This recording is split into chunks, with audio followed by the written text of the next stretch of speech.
Vì sao thu nhập trung bình của người Việt chỉ khoảng 10 triệu một tháng nhưng lại sẵn sàng chi cả cốc nước hơn 60.000? Có một điều mà tôi cảm thấy rất lạ ở Việt Nam. Đó là trung bình, mức thu nhập của đại đa số người dân Việt Nam rơi vào khoảng 50-60 万năm, tức là khoảng 109 triệu tiền Việt. Nhưng mà mức sống của họ rất cao. Họ dùng điện thoại iPhone đời mới liên tục. Đến những quán cà phê có mức giá không hề rẻ một cách thường xuyên.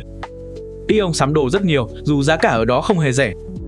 Và đặc biệt là họ mua nhà và xe máy không cần phải trả góp. Dù đã sống khoảng 2 năm nhưng tôi vẫn không hiểu dòng tiền của người Việt vận hành kiểu gì.